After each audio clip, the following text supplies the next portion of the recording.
जन्म दिया मरण। तो जन्म तो ठीक ठाक था, विवाह में क्या था, देखा देखी शहरों की चकाचौंध, डीजे बैंड।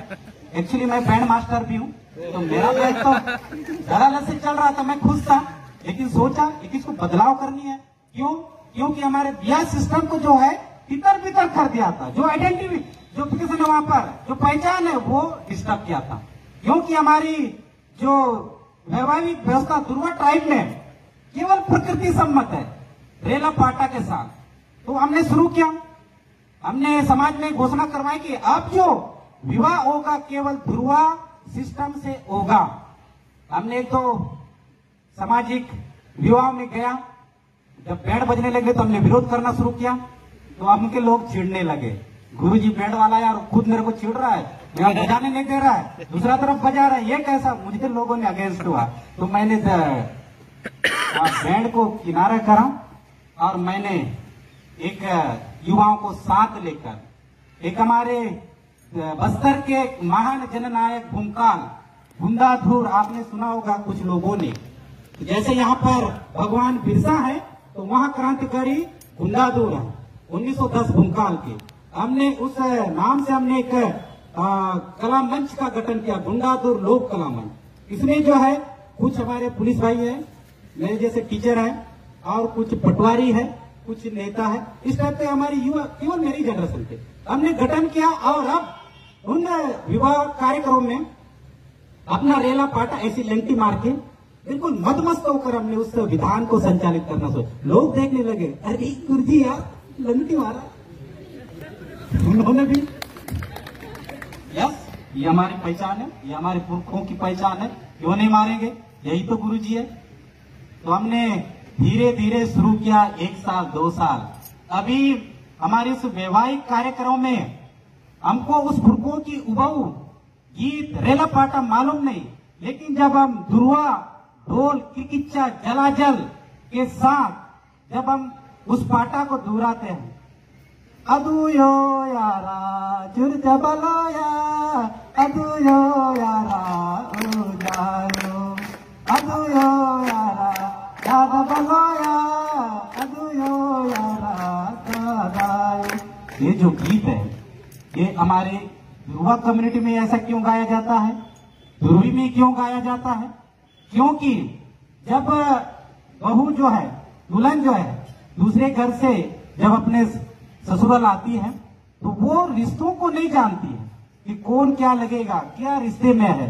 तो इस गीत के माध्यम से हम उनको जनाते हैं कि ये आपके भैया लगेंगे, ये आपके सास है, ये आपके ससुर है, ये आपके देवर है, ये आपके जो फलना है। इस टाइप का हम उनको रूबरू कराते हैं। तो यार लॉजिक क्या है हमारा कि हम इन गीतों में उनकी रिश्ता जोड़ते हैं, संबंध उनको हम जोड़ते हैं। तो ये मुझे लगता है ये रेला पाटा मेरे आदिवासी विशिष्ट होने की अर्थ को दर्शाता है।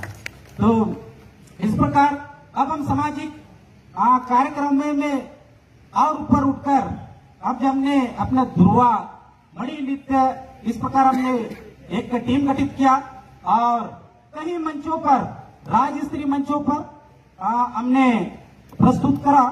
और हमारा इसका उद्देश्य का गठन पैसा कमाना नहीं था, बल्कि हमारी उभू परंपराओं को नए पीढ़ी में हस्तांतरित करने का था। लेकिन ये तो हमारी पहचान तो मिल ही गया, हमारा परंपरा तो हस्तांतरित हो ही रहा है। लेकिन सच कहूं तो 2 साल 2 महीने और आज 18 तारीख है, तो 5 दिनों में हमारे खाते में 9,50,000 रुपए की ट्रांजैक्शन हुई है। और इस प्रकार जो है अब युवा हमसे जुड़ रहे हैं, 2 डिस्ट्रिक्ट हमसे जुड़ रहे हैं। और इसके अलावा ये तो संस्कृति बात हुई।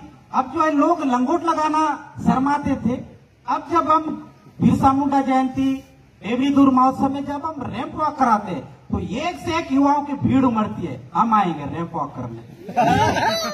तो वहां पर जो है अब हमें लगता है जो लंगोट लगाने के शर्माते थे, अब हमारी युवा पीढ़ी जो इस परिवेश से अपने आप को आत्मसात करते हुए उस विशिष्ट पहचान को आगे बढ़ा रहे। तो मुझे लगता है ये जो पहचान है, ट्रेडिशन, इससे जो परिभाषा तय होती है, शायद सच कहूं तो मेरे मायने में यही आदिवासियत है।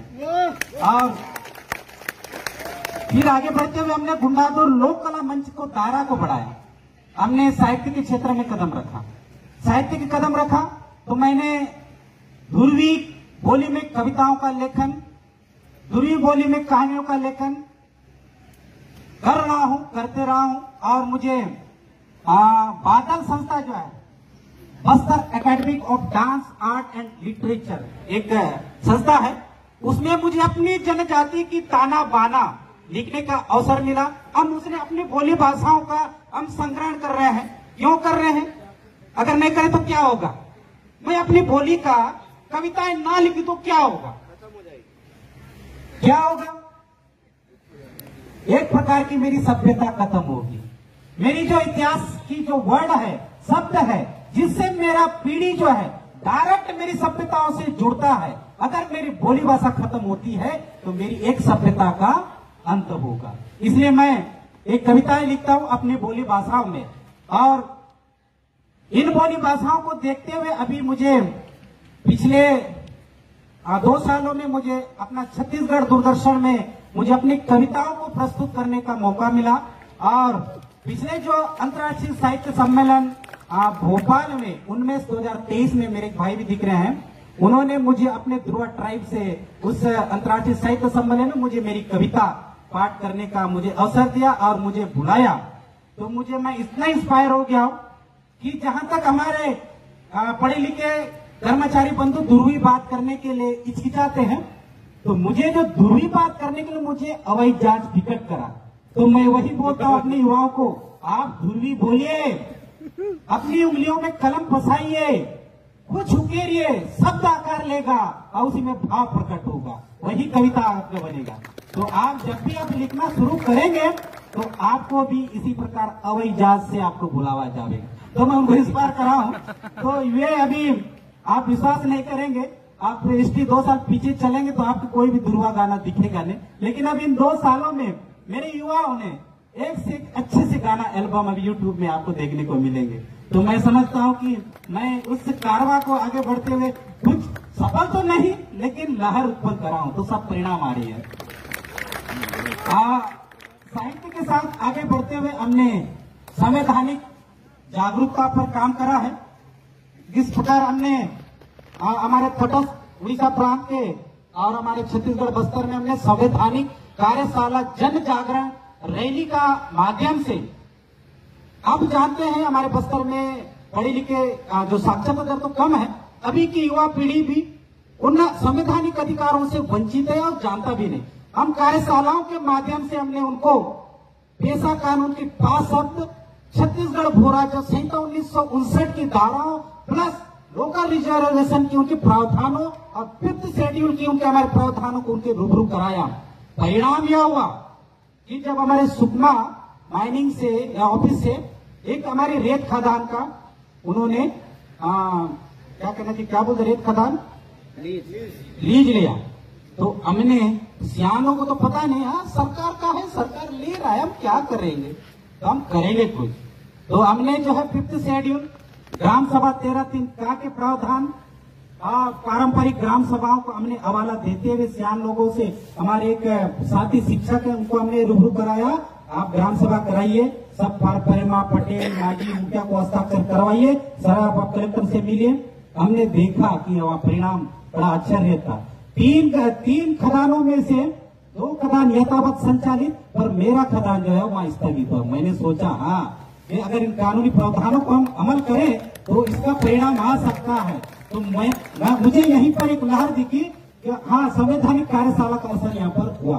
दूसरी उदाहरण है कि एक नगर निगम से जुड़ा एक जमीन है, पर वो हमारा ग्राम सभा में आता है, तो वहां हमने ध्रुव कम्युनिटी के लिए एक भवन बनाने के लिए अधिग्रहण किया, तो उन्होंने नगर निगम ने हस्तक्षेप किया, राजनीति ने हस्तक्षेप किया।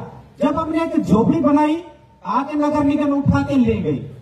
तो हमने अच्छे कानूनी जानकारों से हमने पटोला, दादा मैं क्या लिखूं, कैसे डिबेट करूं। तो मैंने कांकेर गढ़ पिछवाड़ी के एक सरपंच है, उन्होंने लड़ाई लड़ी थी, मैं बहुत पहले न्यूज में पढ़ा था, किसी प्रकार उनका आइडिया लिया और हमारा केबीकेएस संवैधानिक जो जागरण था उनसे आइडिया लिया और हमने 9 बिंदु पर मैंने लेटर तैयार करा और मैं कर्मचारियों के साथ मैं पीछे से उनको धकेल रहा हूँ। तो उन्होंने कुछ लोगों ने गया और जैसे ही उन्होंने नगर निगम अध्यक्ष से बात करने उन्होंने चुप किया। तो उन्होंने आ गए सपना में डिप्टी कलेक्टर, उन्होंने धारा का उन्होंने हवाला दिया। अरे यार, धारा नगर निगम अध्यक्ष 9-10 के तहत तो आप गलत कर रहे हैं। तो हमारे जो यूथ के जो जिलाध्यक्ष उन्होंने चुप, क्योंकि उनको पता नहीं। तो मैंने जो बिंदुओं का हवाला दिया था उन बिंदुओं के हवाले पर उन्होंने क्रॉस क्वेश्चन किया। अगर आपका ये नगर निगम है तो हमारा 5th शेड्यूल एरिया में हमारा जमीन कहाँ है, दिखाइए। और आपने तो ग्राम सभा जो है 13-3 कहा कि तो ग्राम सभा ने जो निर्णय लिया है आप नहीं मान रहे हैं, तो आप संविधान का उल्लंघन कर रहे हैं। जब इस प्रकार 2 प्रश्न उन्होंने दागा तो ठीक है, मैं कलेक्टर से कहूँगा। तो मुझे लगा हाँ, यहाँ कुछ काम करा। तो ये संवैधानिक कार्यशालाओं का असर है। और इसी प्रकार हम अभी यूथ जो है हमारे साथ बहुत सारे काम है, बहुत सारे कार्य है, पर उसको बता पाना मुश्किल और समय का अभाव। तो अगर इजाजत हो मैम, तो मेरे जो साथी है जो हम लोग मिल के काम कर रहे हैं उनको मैं इस मंच पर बुलाना चाहूंगा। और इजाजत हो तो एक रिदम बजाना चाहूंगा जो कि वो आदिवासी को दर्शाता है। बेरूर है जम्मई बेरूर 8 अगस्त